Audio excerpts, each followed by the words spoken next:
Now let's have a look at a video that was put out by a minor flat earther not long ago. Oh lolo, oh lolo. The title is "The Doctor is Bobbed."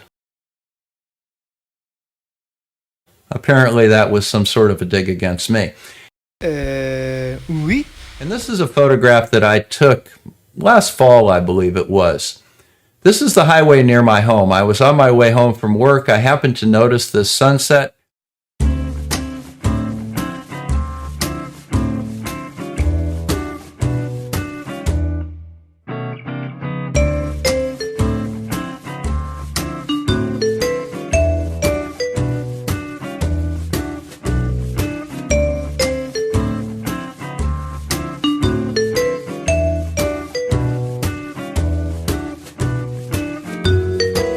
Realized the significance of it, and I took a quick picture. Now the sun had just set below the horizon here in the west. So the sun is below the curve of the earth right now.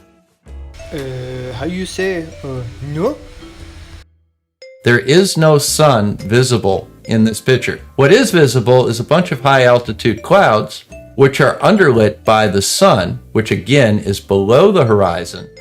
So Bob, this is from my original video, remember? The one you're not showing your audience, how it would look if it was behind the curve. You see, the light is behind, lift it up, back. This would be you behind, your sun behind the curve. Turning around, is there light on there? No, let me lift it up and down, lift it up and down. That's not what we see in reality. And these low clouds right here are in darkness, and as you see, they're completely gray. So again, high altitude clouds lit up by the sun. Sun is below the horizon. Lower clouds are in darkness. Now you do have a little bit of reflected light from this very bright sky, which you can see on some of the clouds right here. And this is one I took, Bob, with comparison to with yours. The sun is actually behind that mountain at distance, as you can see, and look where it's lighting, underneath and on top. You think those dark parts is not getting any light? It's just denser part of the clouds, dude. Maybe learn what clouds are. But these clouds are definitely in darkness compared to these up here. Let's see how this gentleman, who claims to have been trained as an artist, Claim to be trained as an artist. Bob, I majored in art. I don't need to say my qualifications.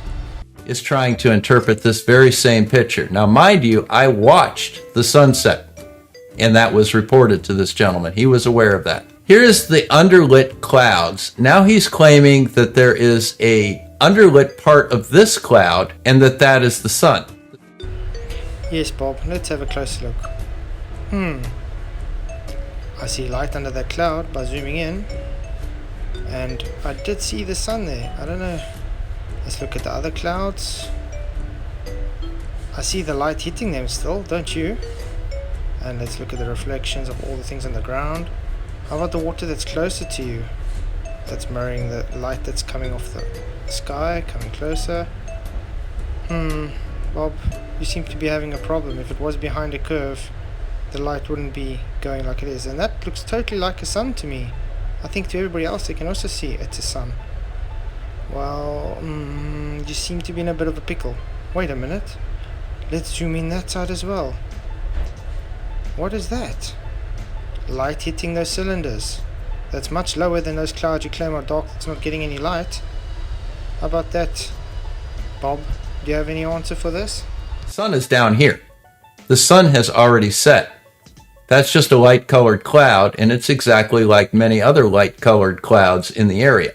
It just happens to be in the vicinity of where the sun set. But let's look at this one right here. He's claiming that this cloud is lit underneath. Notice he doesn't mention anything about these clouds over here. Okay. Well, I'm sure everybody that's honest with himself can quite literally see. You see the sun and you see the lights on the clouds and objects. Okay. Let's go ahead and look back for a second. Is that cloud lit underneath like these? Bob, maybe I'll have to simplify it for you. Let me just change the highlights and hues and stuff so you can actually see the light, because it seems to me your glasses need to be upgraded. Well, let's zoom in. Wow, what is that? Would that be light underneath the clouds, Bob? Where you say it's impossible to show? Sorry, Bob. Been proven wrong once again. I don't know how much more clearer I can make it for you, Bob.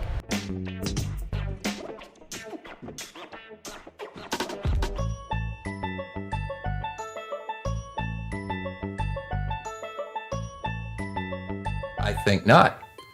Now let's have a look at another classic example of that. This one was off the internet. These are two lenticular clouds above a mountain. Notice that the top of the cloud is dark in both cases. Bobby. What should I say? Well, I say just sit back and enjoy as you watch your whole argument fall apart once again.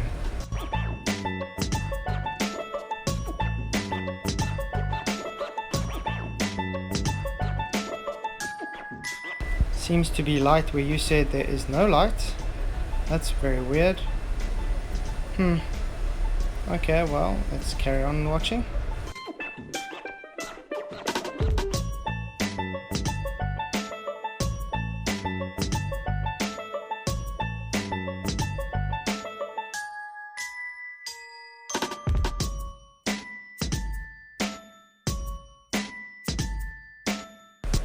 Also the light showing through the other side, which is expected from the angle of where the sun is shown on a flat surface, aka horizontal plane.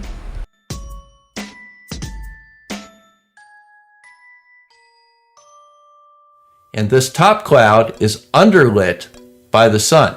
Notice that there is another cloud directly underneath it. So that sunlight is not coming up through that cloud here. That sunlight is coming in from this direction. The sun is located below this cloud and a little bit below this cloud. So you see the lower aspects of this are being lit from the sun, which is out here. Once again showing the demonstration on a horizontal flat surface on the original video that you're not showing your audience. As you can see, the sun was above, but as you move in the distance, because of the limited angle, it seems to drop below the horizon. Well, now I'm going to walk back to the sun just to bring it closer. What do you think is going to happen, people? I'm going to set it so it's blocked. See, it's totally blocked. Take note, we're turning around. Look, there's light. It's hitting a mountain that's behind. If it was behind a curve, it wouldn't have any light. Now I'm moving it away, and the sun is setting in the distance, aka horizontal plane, people.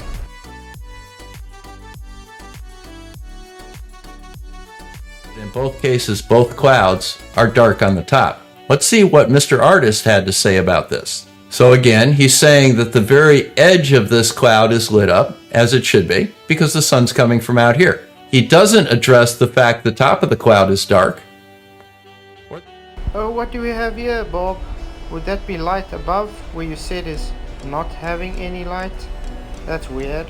The top of this cloud is dark, or the only way for sunlight to get into this area is to come in from the side between these cloud layers. The sun is indeed between these cloud layers because even though you get the very lowest aspect of this cloud down here lit up, notice the center part of the cloud, which is a little bit higher, is in darkness as well. So there's a very good indication of where the sun's coming from. This is not recognizing what this photo shows, and this is outright falsification of evidence. Is that so, Bob? Let me just remind you what I'm showing you here again. This is your picture. I just changed the hues and stuff a bit so we can see the actual light. Do you see that? Wow, light under a cloud, which you say I am making up. That's very weird, Bob. This is not the sun. That cloud is not sunlit underneath.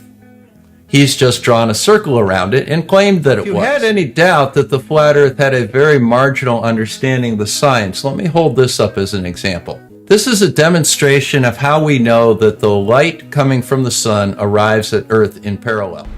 Bob, where do you get this nonsense that sun comes in parallel? Would it be based on a model that's been shown bunk every time someone actually brings up something? Just like this? Are these light rays coming in parallel? No. Guess what, Bob? This is the actual sun, not on some model. Notice that we're holding up a stick with a ball on it, And that round surface has got a phase to it from sunlight. It's being held up and directly compared against the moon, which shows the same phase. Here's a different phase on the ball, and again, it matches the phase of the moon. Bob, I'm still waiting for your science. You haven't shown any science yet. You do know science is strictly a cause and effect relationship. I almost hesitated to show this. This is his ball. Where's the moon? Where is the sun? What could he hope to possibly demonstrate with this? A regular wad of clay. And as he moves this little wad of clay... Bob, do you understand what an argument out of ignorance is? Well, this is a plain demonstration of that. Show me where the clay is, Bob. It's absolutely no surprise the phase on the wad of clay changes. It should be noted that neither of these shots of this irregular lump of clay are in focus. Again, not the lump of clay, but anyway, it wouldn't make a difference even if I had a ball, maybe let's say a golf ball. While I'm showing it up, see? Yeah, moving. You're just showing that picture. You're not actually showing when I'm showing it to the moon. Does that phase look anything like the moon phase? No. Very wrong, Bob. Is the light hitting the bottom like it's supposed to? No, Bob. Why? Because angles, Bob. Okay, so what's he trying to show here? Do you see any phase at all on this wad of clay? I don't. Now, the final thing is, compare the phases of the moon here. They're extremely clear. That's the phase he was going to try and work with right there. And he wasn't even using a spherical surface. He was using a lump of clay that was roughly reminiscent of a potato. So the bottom line is this: flat Earth is not a scientific endeavor. Flat Earth is not even a scientific theory. It's basically a narrative that can be whatever they want it to be because they're making it up as they go. Let's look at this logically. You're the psychotic. You should have the envelope. I should have the gun. Frank? I know what I'm doing.